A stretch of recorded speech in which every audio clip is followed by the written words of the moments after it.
America, mash the subscribe button. We're back with more on Trump. Take it away, Cliff. Yeah, these tariffs. Trump's got everybody up in arms and concerned, and the stock market's plunging. You have to go way back to the Nixon administration to understand what's actually going on. And so during the Nixon administration, things were unraveling financially and the economy was having problems. And so they really wanted to turn the tables with the economy. And so what they did is they instituted some major changes. Before the Nixon administration, during the 70s, we were on the gold standard. On the gold standard, the U.S. dollar was pegged to the price of gold. Nixon took the U.S. currency off of the gold standard and switched it to what's known as a fiat currency. And a fiat currency means a variable currency where they can pump more money into the system anytime they want. They could just literally print money. Before that, since you can't just print gold, and the U.S. currency was tied to the gold standard, it was a fixed situation with the money supply.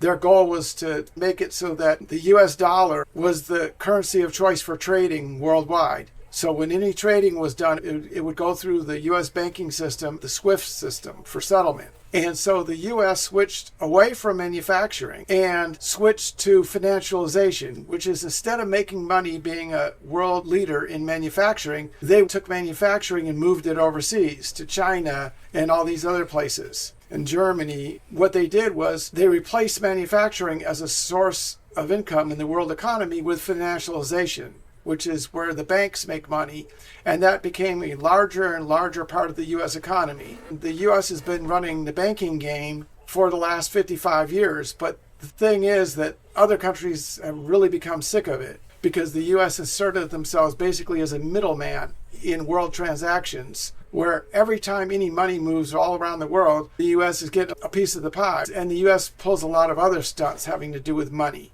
So these countries, China, Russia, India, all the superpowers are getting increasingly tired of the U.S. running the whole world currency. So they started trading between themselves in what's called the BRICS, which is Brazil, India, China, Russia, all the big countries other than the United States outside of the European Union are trading among themselves, not using the U.S. dollar. And this has been eroding a major source of income for the U.S. because the U.S. used to extract a piece of the pie out of every transaction in worldwide trade. So because the U.S. is losing its ability to make money off of financializing the world markets, it's precipitated to the point where the U.S. is saying, okay, our economy is going to go down the drain if we don't do something.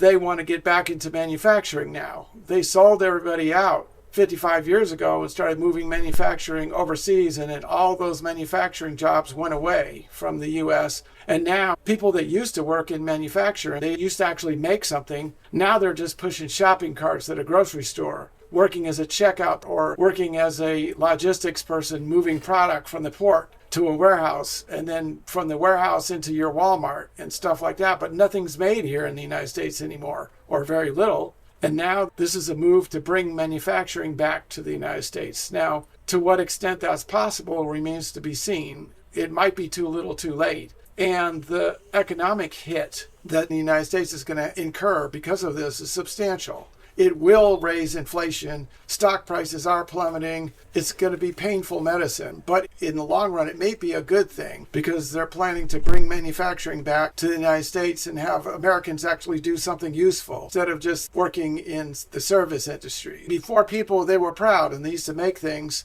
And now they're standing at a drive-in window talking about, may I take your order, please? With the tariffs going up, Canada, Mexico, China, Europe, affects different products in our economy. How much is that the consumers need to worry about? That remains to be seen. This might have a huge impact on the consumers, but the big question is, say this is successful, right? Huge amounts of money are going to come into the federal government in the form of tariffs.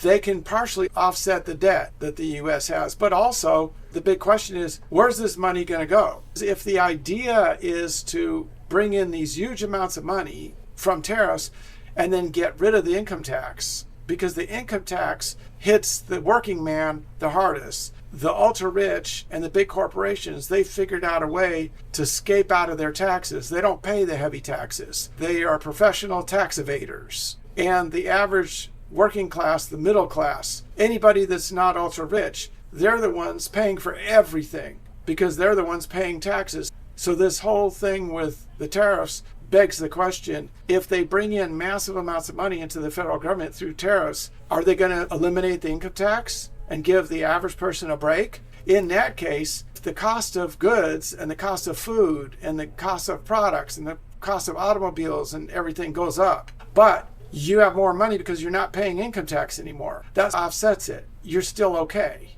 But if Trump's idea is to bring in massive amounts of money into the federal government through tariffs and then give it away to the ultra rich, and the average citizen is still paying income tax and paying for the federal government and paying for the military and paying for everything else while the ultra rich are on easy street getting away with it, then that's a really bad thing. So we need to start paying attention to where they plan to put this money. Trump has said something about, alluded to the idea of eliminating the income tax and dissolving the IRS. Is that really going to happen? Then that's fantastic. The IRS is an abominable piece of crap because they give the tax breaks to the ultra rich. Their regulations are so overwhelmingly complicated that the average person ends up getting stuck with all the taxes and the ultra rich get away scot-free. So getting rid of the IRS would be great. But is that really where he's going with this? Well, I got a question. And then, when your consumers hear them kind of questions, getting rid of IRS,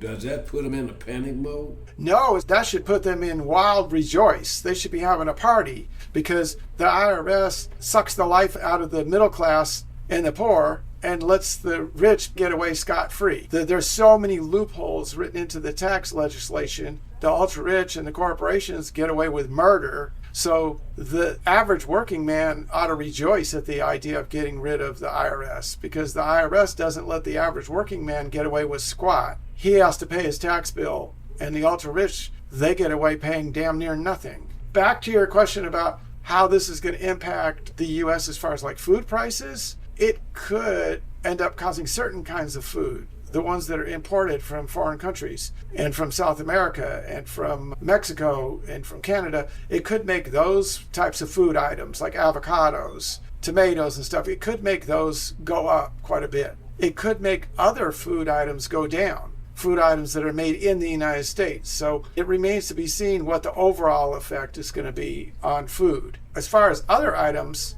besides food, there's not that much made in the United States. So all the other items that are being imported, like electronics and cell phones and cars that are made in other countries, they're going to go up. They're going to have a substantial increase. So it's not going to be a level playing field for all different types of products. But by and large, no pain, no gain. It's going to ring true for this. There's going to be a lot of pain along with the gain. But the question is there going to be more pain or more gain? That remains to be seen. On paper, this looks like it could be a good thing if the gains are distributed equally or the gains are realized by the average working person. Then that's going to be a good thing. If the ultra rich suck off all the gains and then we end up with nothing, then it's going to be a really bad thing. So the average person has to figure out how to mobilize and not just be sleepwalking through this. Because if we're sleepwalking through it, you know what's going to happen. The ultra-rich are going to abscond with all of the benefits from this. We're going to end up being screwed. So we can't sleepwalk through this.